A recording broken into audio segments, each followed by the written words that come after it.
دین کی بات کہنے اور سننے کی توفیق عطا فرمائی۔ کروڑوں درود و سلام نازل ہوں سرکار دو عالم فخر بنی آدم تاجدار مدینہ احمد مجتبی محمد مصطفیٰ صلی اللہ علیہ وسلم کی ذات عالی پر، جن کے صدقے میں اللہ نے کائنات کو وجود بخشا ہے۔ رحمت اور بخشش کی دعا ہے آپ کی آل پر، آپ کے اصحاب پر، تابعین اور تبع تابعین، ائمہ مجتہدین پر، اور قیامت تک آنے والے آپ کے متبعین پر۔ محترم بزرگ و عزیز دوستو، رسول اللہ صلی اللہ علیہ وسلم کی سیرت اور آپ علیہ السلام کی زندگی کے ہر گوشے کا تذکرہ یقیناً باعث برکت ہے، برکت کا سبب ہے اور اجر و ثواب کا ذریعہ ہے۔ آپ علیہ السلام کی صورت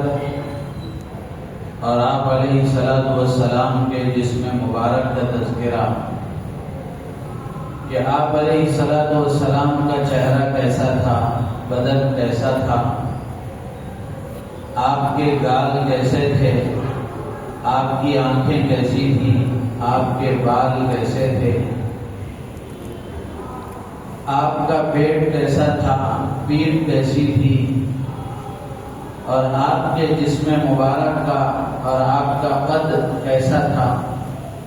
اس کا تذکرہ کرنا یہ بھی اجر و ثواب کا ذریعہ ہے۔ اسی طرح آپ کا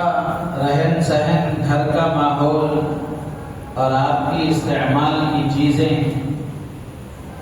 کہ آپ نے جن سواریوں پر سواری فرمائی، جن گھوڑوں پر آپ نے سواری کی، جن گدھوں پر آپ نے سواری کی، جن خچروں پر آپ نے سواری کی، جو تلواریں آپ کے پاس موجود تھیں، اور جو آپ کی استعمال کی چیزیں آپ کے پاس موجود تھیں، ان کا تذکرہ کرنا بھی ثواب سے خالی نہیں ہے۔ اسی طرح آپ کی راتیں کیسی تھیں، آپ کا دن کیسا تھا، آپ کی صبح کیسی تھی، آپ کی شام کیسی تھی، آپ کی انفرادی اور اجتماعی زندگی کیسی تھی، ان ساری چیزوں کا تذکرہ یقیناً اجر و ثواب کا ذریعہ ہے، برکت کے حاصل ہونے کا ذریعہ ہے۔ لیکن جو اہم بات ہے وہ یہ کہ اللہ کے نبی علیہ السلام کی سیرت کا پیغام انسانوں کے لیے کیا ہے، آپ علیہ السلام کی سیرت کا سبق مسلمانوں کے لیے کیا ہے، آپ علیہ السلام کا پیغام سماج کے لیے کیا ہے، اور آپ علیہ السلام کی زندگی سے ایک مسلمان کو کیا سبق حاصل کرنا چاہیے۔ یہ انتہائی اہم باتیں ہیں، اس کی طرف سب سے زیادہ توجہ دینے کی ضرورت ہے کہ اللہ کے نبی علیہ السلام کی زندگی سے، آپ کی سیرت سے ایک مسلمان کو کیا سبق حاصل کرنا چاہیے۔ آپ علیہ السلام کی زندگی کے مختلف پہلو ہیں، ان پہلوؤں کی حیثیت سے مسلمان کو سبق حاصل کرنا چاہیے۔ مثال کے طور پر اللہ کے نبی علیہ السلام بحیثیت باپ ہونے کے، اور اللہ کے نبی علیہ السلام بحیثیت شوہر ہونے کے، اور اللہ کے نبی علیہ السلام بحیثیت نبی ہونے کے، اور اللہ کے نبی علیہ السلام بحیثیت ایک پڑوسی ہونے کے، اور اللہ کے نبی علیہ السلام بحیثیت ایک تاجر اور بزنس مین ہونے کے،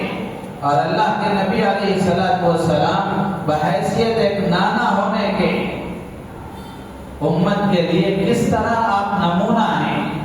اور اس میں امت کو کیا سبق حاصل کرنا چاہیے، ان پہلوؤں کی طرف مسلمانوں کو نظر رکھنی چاہیے،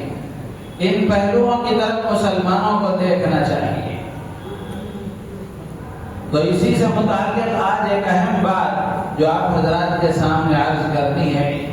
وہ یہ کہ اللہ کے نبی علیہ السلام کا اور آپ کی زندگی کا، آپ کی سیرت کا ایک اہم پیغام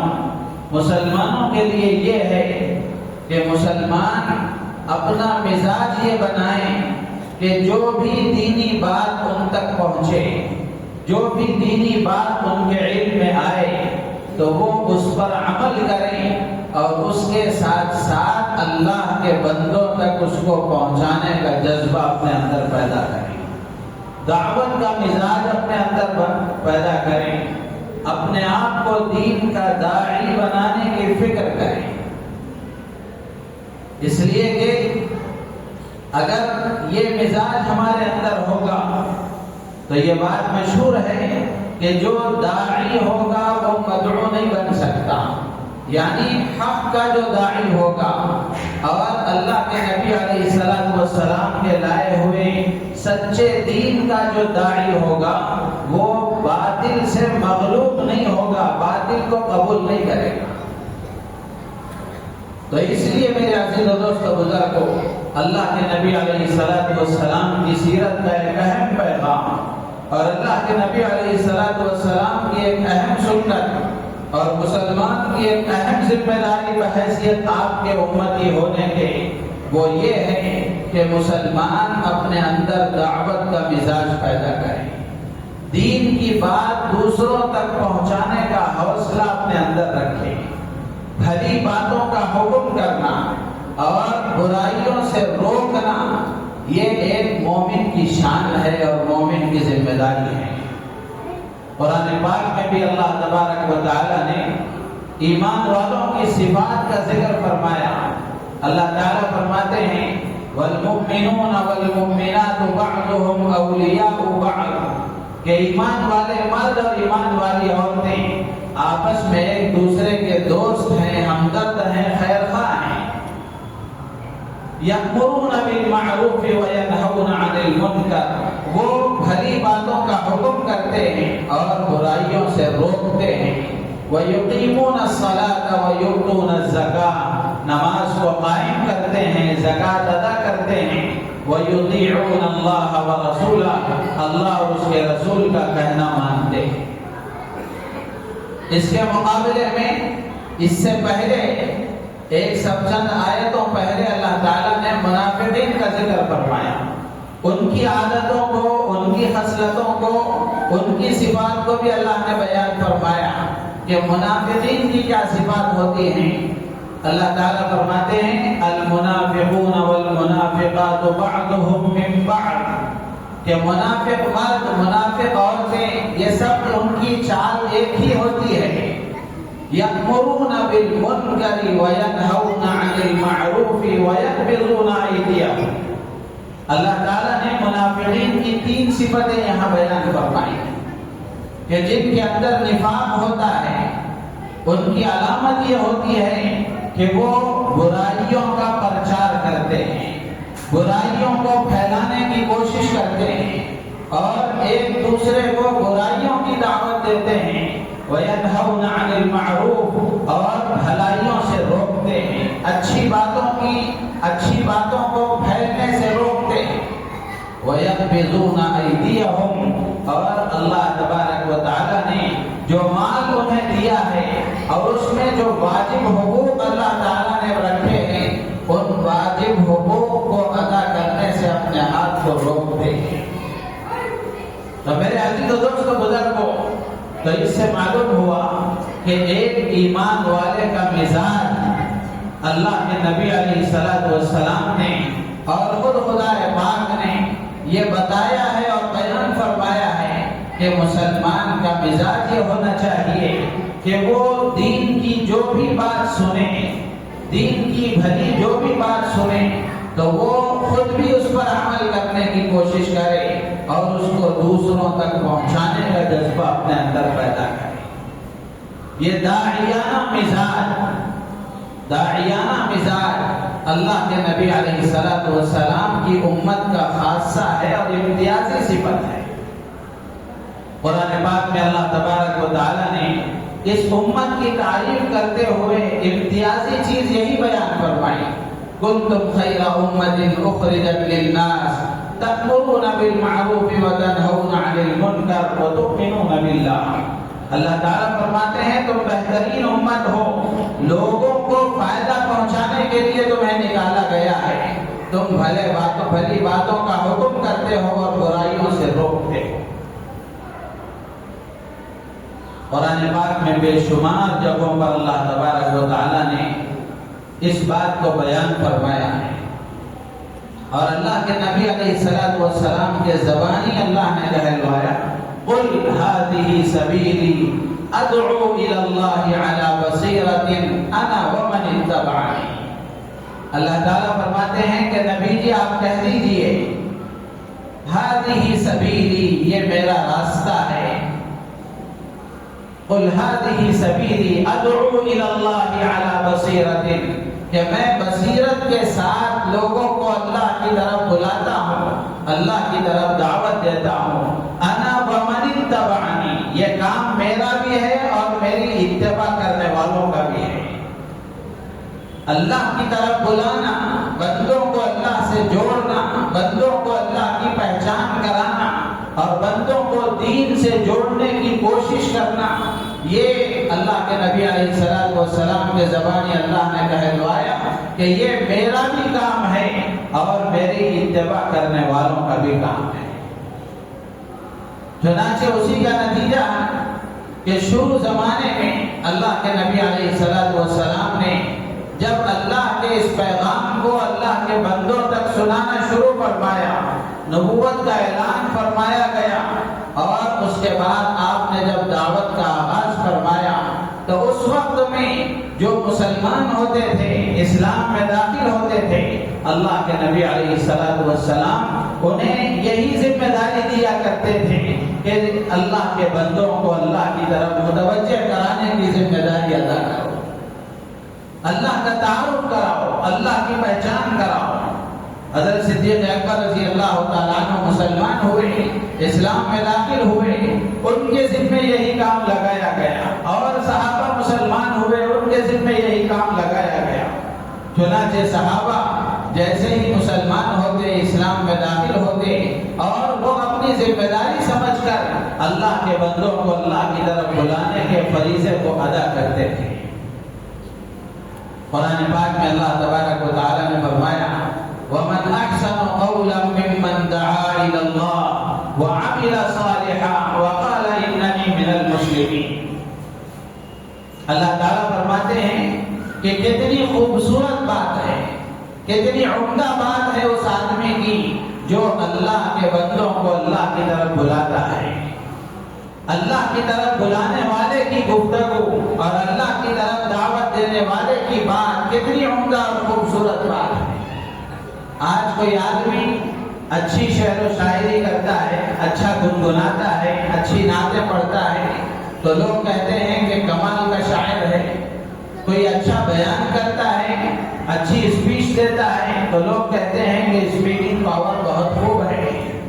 کوئی اچھا پروڈکٹ سیل کرنے میں ماہر ہے، تو لوگ کہتے ہیں کہ کتنا بہترین سیلس مین ہے۔ تو اللہ تعالیٰ فرماتے ہیں کہ جو اللہ کے بندوں کو اللہ کی طرف بلاتا ہے، اس کی گفتگو کی تعریف اللہ تعالیٰ فرماتے ہیں، اور اللہ تعالیٰ فرماتے ہیں کہ اس کی بات، اس کی گفتگو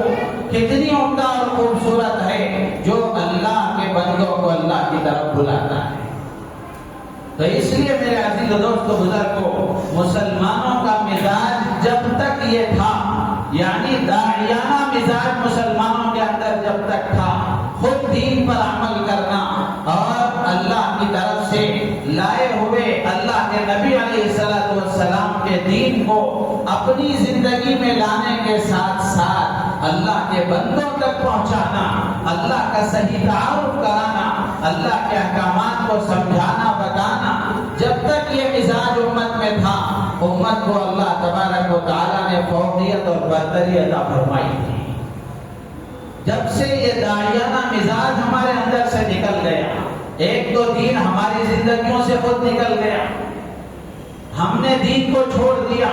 دوسروں کو ہم کیا دین بتاتے ہیں۔ ہماری زندگیوں سے دین نکل گیا اور دوسروں کو ہم نے دین کا صحیح تعارف کرانا چھوڑ دیا، جس کے نتیجے میں باطل ہم پر غالب آیا ہوا ہے۔ میرے عزیز و دوستو بزرگوں، ضرورت ہے اس بات کی کہ ہر مسلمان اپنا مزاج یہ بنائے۔ اللہ کے نبی علیہ الصلوۃ والسلام نے فرمایا کہ بلغوا عنی ولو آیا، ایک بات بھی دین کی، ایک بھلی بات بھی اگر تمہیں معلوم ہے تو تمہارا مزاج یہ ہونا چاہیے کہ اس صحیح بات کو، اس بھلی بات کو، اس دین کی بات کو اپنی زندگی میں لانے کے ساتھ ساتھ اس کو دوسروں تک پہنچانے کا جذبہ ہر مسلمان کے اندر ہونا چاہیے۔ ہر مسلمان کے اندر یہ جذبہ ہونا چاہیے۔ اللہ کے نبی علیہ الصلوۃ والسلام کی سیرت بتاتی ہے، اللہ کے نبی علیہ الصلوۃ والسلام کے ارشادات بتاتے ہیں کہ آدمی اپنا یہ مزاج بنائے کہ بھلی باتوں کا حکم کرے، اچھی باتوں کی دعوت دے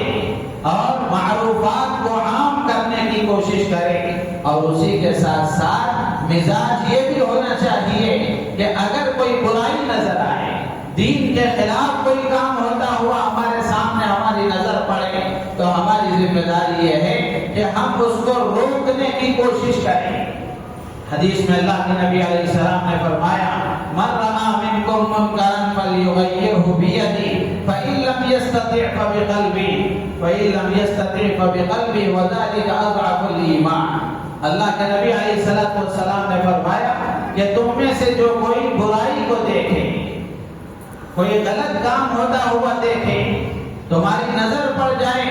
اگر تمہارے اندر ہاتھ سے روکنے کی طاقت ہے، یعنی پاور ہے، اگر تم چاہو تو ہاتھ سے روک سکتے ہو، طاقت کا استعمال کر سکتے ہو، تو تمہاری ذمہ داری ہے کہ بھائی فَلْيُغَيِّرْهُ بِيَدِهِ، کہ ہاتھ سے اس کو روکو، اس کو بدلنے کی کوشش کرو۔ اور اگر یہ طاقت نہیں ہے تو فَإِن لَّمْ يَسْتَطِعْ فَبِلِسَانِهِ، اگر طاقت نہیں ہے، ہاتھ سے اس کو روک نہیں سکتے، تو کم سے کم اس کے غلط ہونے کو بیان تو کرو، بتاؤ تو صحیح زبان سے کہ یہ غلط ہے، یہ چیز غلط ہے، یہ کام نہیں ہونا چاہیے، اس سے اللہ ناراض ہوتے ہیں، یہ اللہ کے نبی کے دل کو دکھانے والا عمل ہے، تو زبان سے اس کے غلط ہونے کا اظہار کریں۔ اور اگر موقع ایسا ہے کہ زبان سے بھی اس کا اظہار کرنے کی طاقت نہیں ہے، اللہ کے نبی نے فرمایا فَإِن لَّمْ يَسْتَطِعْ فَبِقَلْبِهِ، تو کم سے کم تمہارے دل میں تو اس کی برائی آنا چاہیے، گناہ کرنے والے کی نہیں، گناہ کی، اس غلط کام کی، اس غلط کام کی برائی دل میں پیدا ہوگی۔ کتنا غلط کام ہے جس میں اللہ کا یہ بھلا اور پیارا بندہ مبتلا ہوا ہے، اللہ تعالیٰ اسے ہدایت عطا فرمائے تو آدمی کے دل میں ایک بے چینی پیدا ہو، ایک بے چینی پیدا ہو کہ کس طرح یہ اللہ کا بندہ جو غلط کام میں مبتلا ہے وہ اس غلط کام سے باز آ جائے، وہ اس غلط کام سے باز آ جائے اور اس غلطی سے وہ رک جائے، تو آدمی دل میں اس غلط کام کو برا سمجھے، یہ بھی بڑی بات ہے۔ ورنہ میرے عزیز و دوست بزرگوں، کتنے غلط کام ہمارے آنکھوں کے سامنے ہوتے ہیں، ہم اس کو یوں ہی دیکھ کر گزر جاتے ہیں، یوں ہی دیکھ کر گزر جاتے ہیں، اس کو روکتے نہیں ہیں۔ ہمارے بچے غلط کام کر رہے ہیں، ہماری بیوی غلط کام کر رہی ہے، ہمارے گھر میں شریعت کے خلاف کوئی کام ہو رہا ہے، ہمارے ماتحت کوئی غلط کام کر رہے ہیں، اس کو دیکھ کر خاموش رہ جانا یہ ایک ایمان والے کی شان نہیں ہے۔ ایمان والے کی پہچان اور ایمان والے کی شان یہ ہے کہ وہ بھلی باتوں کا حکم کرتا ہے اور برائیوں سے روکنے کی کوشش کرتا ہے۔ تو میرے عزیز و دوست بزرگوں،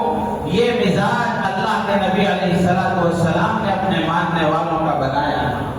تو آپ علیہ الصلوۃ والسلام کی سیرت کا ایک اہم پیغام یہ ہے کہ مسلمان اپنے اندر یہ جذبہ پیدا کرے، مسلمان اپنا مزاج یہ بنائے اور یہ حوصلہ پیدا کرے کہ وہ خود دین کو مضبوطی سے تھامے رہیں، وہ خود دین پر مضبوطی کے ساتھ عمل کرتے رہیں اور اس کے ساتھ ساتھ دین کو اللہ کے بندوں تک پہنچانے کی کوشش کریں۔ دین کو دوسروں تک پہنچانا صرف مسجد میں نہیں، صرف دینی ماحول میں ہی نہیں، بلکہ گھر میں، دفتر میں، بازار میں، ہر حال میں، سفر میں، حضر میں، بیماری میں، صحت کے زمانے میں، پڑوسیوں میں، دوستوں میں، رشتہ داروں میں، جان پہچان والوں میں، ہر ایک تک اللہ کے دین کی بات پہنچانے کی کوشش کرے۔ اس سے آگے بڑھ کر یہودیوں میں، عیسائیوں میں، ہندوؤں میں، برادران وطن میں ان تک اللہ کے دین کو پہنچانے کی کوشش کرے۔ آج جو اسلام کے مخالف ماحول تیار ہو رہا ہے، اس کی بڑی وجہ یہ ہے کہ ہم نے اپنے دین کا صحیح تعارف نہیں کرایا،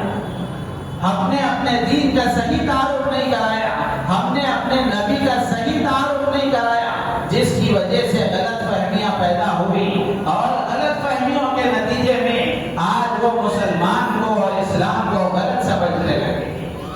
تو میرے عزیز و دوستو بزرگو، اگر ہمارا مزاج یہ بنا ہوتا اور ہم اس مزاج پر باقی رہے ہوتے تو آج یہ دن ہمیں دیکھنا نہ پڑتا۔ تو اس لیے اللہ کے نبی علیہ السلام کی سیرت کا یہ اہم پیغام ہے کہ ہم اپنے آپ کو اپنے دین کا داعی بنائیں، اپنے دین کا داعی بنائیں، کہ ہمارا مزاج یہ ہو کہ ہر ایک سے خیر کی بات کریں، ہر ایک سے دین کی بات کریں، ہر ایک سے بھلی بات کریں، اور اگر برائی ہو رہی ہو تو اس برائی کو روکنے کا حوصلہ اپنے اندر پیدا کریں، حکمت کے ساتھ، بصیرت کے ساتھ، محبت کے ساتھ، پیار کے ساتھ، ڈانٹ ڈپٹ کے ذریعے نہیں اور نفرت کا ماحول پیدا کر کے نہیں، محبت کے ساتھ کہ یہ غلط کام ہے، اللہ کو ناراض کرنے والا کام ہے، نبی کے دل کو دکھانے والا کام ہے، تمہاری آخرت برباد کرنے والا کام ہے، تمہاری قبر کو اجاڑنے والا کام ہے، ایسے کام سے اپنے آپ کو بچانے کی فکر کرو۔ اس طرح پیار محبت سے ان کو سمجھایا جائے۔ میرے عزیز دوستو بزرگوں، ہم اللہ کے نبی علیہ السلام کی سیرت کو پڑھیں گے تو بے شمار جگہوں پر یہ بات ملتی ہے کہ اللہ کے نبی علیہ السلام نے اپنے ماننے والوں کا یہ مزاج بنایا۔ چنانچہ کتابوں میں لکھا ہے کہ اللہ کے نبی علیہ السلام کے پاس وفود آتے تھے، قبیلوں کے نمائندے آتے تھے، جماعتوں کی شکل میں، گروہوں کی شکل میں اللہ کے نبی علیہ السلام کے پاس آیا کرتے تھے۔ چنانچہ لکھا ہے کہ عبد القیس ایک قبیلہ ہے، اس کا ایک ڈیلیگیشن، ایک وفد اللہ کے نبی علیہ السلام کی خدمت میں آیا۔ وفد عبد القیس سیرت کی کتابوں میں مشہور واقعہ ہے۔ اللہ کے نبی علیہ السلام کے پاس یہ وفد آیا تو اللہ کے نبی علیہ السلام نے ان کو ایمان کی دعوت دی، انہوں نے کلمہ پڑھا، اور تو اللہ کے نبی علیہ السلام نے ان سے کہا کہ نماز کو قائم کرو، زکوٰۃ ادا کرو، روزے رکھا کرو، اور جو صاحب استطاعت ہے جس پر حج فرض ہو جائے وہ حج ادا کیا کرو۔ تو اس کے بعد اللہ کے نبی علیہ السلام نے 4 طرح کے برتنوں کو استعمال کرنے سے ان کو منع فرمایا، جن 4 طرح کے برتنوں میں زمانے جاہلیت میں شراب بنائی جاتی تھی۔ اللہ کے نبی نے منع فرما دیا کہ ان کے استعمال سے اپنے آپ کو دور رکھو۔ پھر اللہ کے نبی علیہ السلام نے اس نصیحت کے بعد ان سے جو بات فرمائی وہ عرض کرتا ہے۔ اللہ کے نبی نے فرمایا وَاحْفَظُوهُنَّ وَاخْبِرُوهُنَّ مَنْ وَرَاءَكُمْ۔ اللہ کے نبی علیہ السلام نے فرمایا کہ ان باتوں کو اچھی طرح یاد رکھو، جو نصیحتیں تمہیں کی گئیں، جو باتیں تمہیں بتائی گئیں، ان باتوں کو اچھی طرح یاد رکھو۔ جو تمہارے ساتھ یہاں نہیں آ سکے ان لوگوں تک ان باتوں کو پہنچاؤ، ان لوگوں کو ان سے باخبر کرو، ان سے واقف کراؤ۔ تو میرے عزیز و دوستو بزرگوں، اللہ کے نبی علیہ السلام نے آنے والے اس وقت کو گویا دین کا داعی بنا کر آپ نے واپس فرمایا کہ جو باتیں میں نے تم سے کہی ہیں ان باتوں کو اچھی طرح یاد رکھو، اور پھر ان باتوں کو جا کر تمہارے پاس جو قبیلے کے دوسرے افراد ہیں جو یہاں نہیں آ سکے ان تک جا کر ان باتوں کو پہنچاؤ۔ اسی طرح وقت بنی لیس ہے، یہ بھی مشہور ہے، قبیلہ ہے، وہاں کا ایک قافلہ آیا، اللہ کے نبی علیہ السلام نے ان کو بھی کچھ باتوں میں نصیحت فرمائی۔ کچھ احکامات انہوں نے سیکھے. پھر اس کے بعد اللہ کے نبی علیہ السلام نے فرمایا مروہم ولیصلوا ولیؤذن ولیؤمکم اکبرکم. اللہ کے نبی علیہ السلام نے فرمایا جب تم اپنے قبیلے میں جاؤ تو جا کر قبیلے والوں کو نماز کا حکم دو.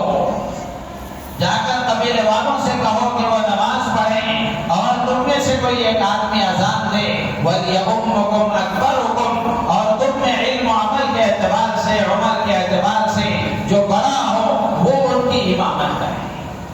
اللہ کے نبی علیہ السلام نے اس طرح اپنے ماننے والوں کا یہ مزاج بنایا ہے. اسی طرح حضرت ابو ذر غفاری رضی اللہ تعالیٰ عنہ مشہور صحابی ہیں.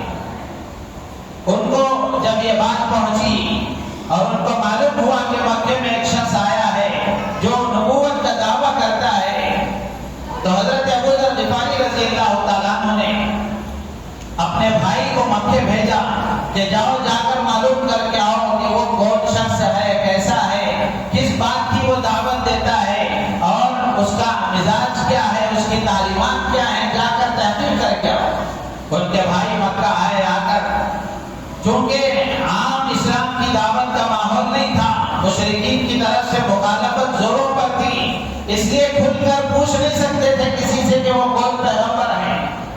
تو بہرحال ان کے بھائی آئے, کسی طرح انہوں نے معلومات کی, پھر واپس جا کر اپنے بھائی سے بتایا کہ وہ اچھے انسان ہیں, ان کی تعلیمات اچھی ہیں, انسانیت نواز ان کی تعلیمات ہیں, وہ اللہ کا تعارف کراتے ہیں, اللہ کی پہچان کراتے ہیں. لیکن حضرت ابو ذر غفاری رضی اللہ تعالیٰ عنہ کو اطمینان نہیں ہوا. حضرت ابو ذر غفاری رضی اللہ تعالیٰ عنہ نے خود سفر کا سامان تیار کر کے خود سفر کر کے مکہ آئے. آ کر وہ کعبۃ اللہ میں بیٹھ گئے, مسجد حرام میں بیٹھ گئے, لیکن کسی سے پوچھ نہیں سکتے تھے,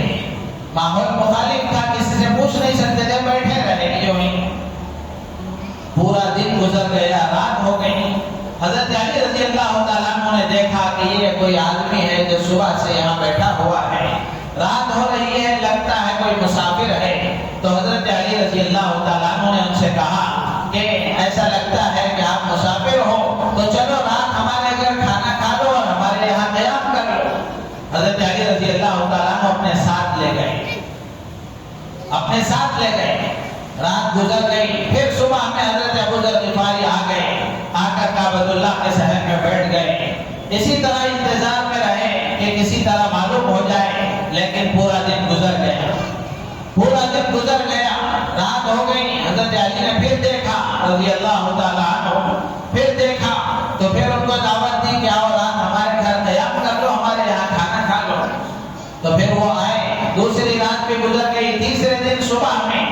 پھر آئے. آ کر اسی طرح کعبۃ اللہ کے صحن میں بیٹھے رہے, لیکن تیسرے دن بھی کچھ ان کے پلے نہیں پڑا, کچھ معلومات نہیں ہوئی. تو حضرت علی رضی اللہ تعالیٰ عنہ نے تیسری رات بھی ان کو دعوت دی اور گھر آنے کے بعد ان سے پوچھا کہ آپ کے آنے کا کیا مقصد ہے,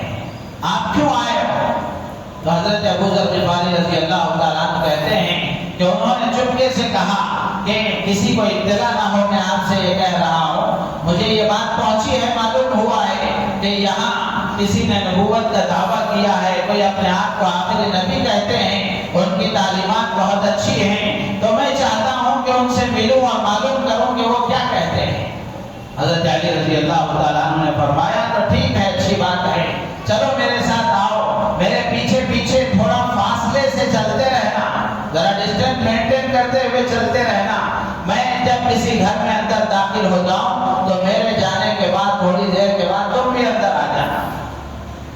تو بالآخر اللہ کے نبی علیہ السلام کے پاس حضرت ابو ذر غفاری رضی اللہ تعالیٰ عنہ کو لے گئے. آپ نے ان کو دعوت دی. حضرت ابو ذر غفاری رضی اللہ تعالیٰ عنہ نے ایمان قبول کیا. تو آپ نے حضرت ابو ذر غفاری رضی اللہ تعالیٰ عنہ سے فرمایا کہ تم یہاں سے جانے کے بعد اپنے قبیلے میں بھی یہی کام کرتے رہنا, یہاں تک کہ اور ہماری معلومات لیتے رہنا, اس وقت تک اپنے ایمان کو چھپائے رکھنا یہاں تک کہ ہمارا غلبہ ہو جائے, ہمارا غلبہ ہو جائے. جب ہمارا غلبہ ہو جائے اور غلبے کی خبر مل جائے تو پھر واپس آ کر ہم سے مل لینا. تو میرے عزیز و دوستو بزرگو, اللہ کے نبی علیہ السلام نے اپنے ماننے والوں کا یہ مزاج بنایا۔ اگر مسلمان یہ مزاج پیدا کریں، داعیانہ مزاج، دعوت کا مزاج، اللہ کے بندوں کو اللہ کے دین کا تعارف کرانے کا مزاج، بھلی باتوں کی دعوت، بھلی باتوں کی ترغیب کا مزاج اور برائیوں سے روکنے کا مزاج اگر مسلمان پیدا کریں تو معاشرے میں ایک حد تک اصلاح ہو سکتی ہے۔ اللہ کے نبی علیہ السلام نے ہر طبقے میں دعوت دی، ہر طبقے کو دعوت دی، آپ نے ہر طبقے سے خطاب فرمایا اور ان کو بھلی باتوں کی ترغیب دی۔ اسی کا نتیجہ تھا آپ کے صحابہ میں یہ چیز منتقل ہوئی، آپ کے صحابہ نے بھی اس کو اپنایا اور پھر اسی طرح چلتے ہوئے تابعین، تبع تابعین، سلف صالحین تک یہ سلسلہ چلتا ہے۔ کتابوں میں لکھا ہے حضرت عمر رضی اللہ تعالیٰ عنہ کے جب برچھا مارا گیا، زہر میں پوری طرح ڈوبا ہوا وہ برچھا تھا، بالکل آپ نڈھال ہو چکے تھے، موت و حیات کے درمیان زندگی گزر رہی تھی۔ ایسے وقت میں حضرت عمر رضی اللہ تعالیٰ عنہ کے پاس ایک نوجوان ملاقات اور عیادت کے لیے آیا۔ جب وہ واپس جانے لگا تو حضرت عمر رضی اللہ تعالیٰ عنہ کی نگاہ پڑی کہ اس کی شلوار ٹخنے سے نیچے لٹک رہی تھی۔ حضرت عمر رضی اللہ تعالیٰ عنہ نے فوراً فرمایا اس نوجوان سے، اس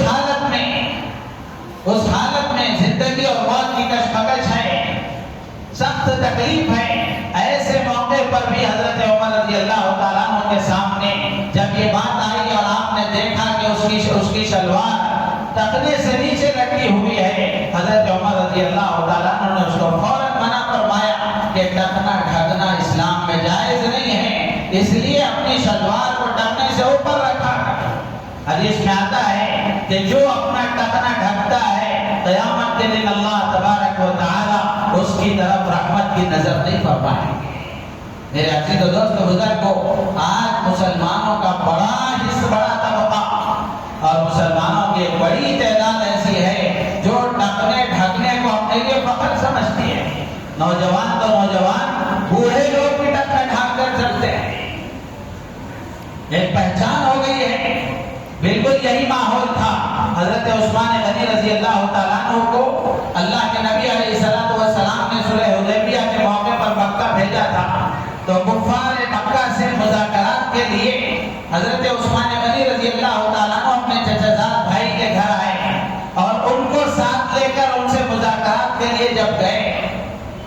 تو جانے لگے تو چچا زاد بھائی نے دیکھا کہ ان کے ٹخنے کھلے ہوئے ہیں، یعنی جو حصہ نیچے وہ پہنے ہوئے تھے ان کی شلوار وغیرہ وہ ٹخنے سے اوپر تھی۔ چچا زاد بھائی نے دیکھا تو کہا کہ عثمان،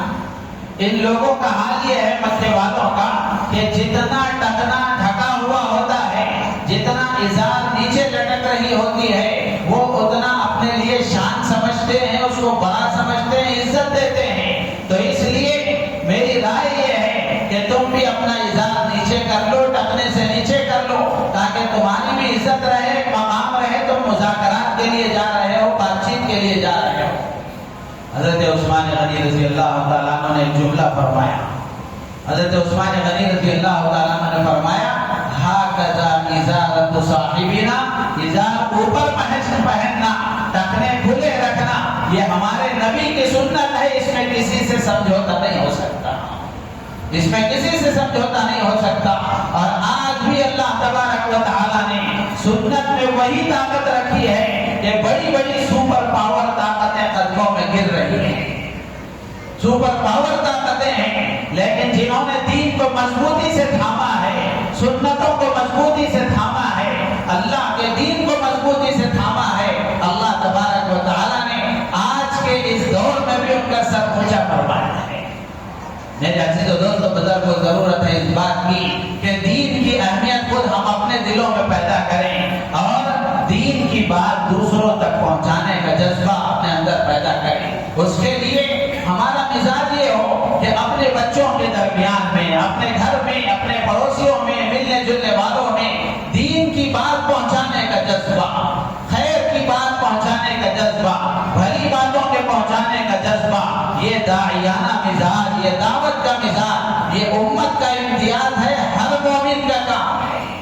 ہر مومن کا کام ہے۔ یہ کسی جماعت کا کام نہیں ہے، کسی تنظیم کا کام نہیں ہے، بلکہ جو اپنے آپ کو اللہ کے نبی علیہ السلام کا امتی سمجھتا ہے اس کا کام ہے کہ وہ اللہ کے دین کو اللہ کے بندوں تک پہنچانے کی کوشش کرے۔ جو مسلمان ہیں ان مسلمانوں کو اسلامی احکامات کی دعوت دے، اور جو مسلمان نہیں ہیں ان کو اللہ کا تعارف کرائے، ان کو اللہ کی پہچان کرائے، تاکہ ان کے اندر جو غلط فہمیاں اسلام کے سلسلے میں، مسلمانوں کے سلسلے میں پیدا ہوئی ہیں ان کا ازالہ ہو سکے، وہ دور ہو سکے۔ اللہ تعالیٰ سے دعا ہے اللہ تعالیٰ ہم سب کو ان باتوں پر عمل کی توفیق عطا فرمائے۔ داعیانہ مزاج اللہ تعالیٰ ہم سب کو اپنے اندر بنانے کی اور پیدا کرنے کی توفیق عطا فرمائے۔ آمین۔ وآخر دعوانا ان الحمد للہ۔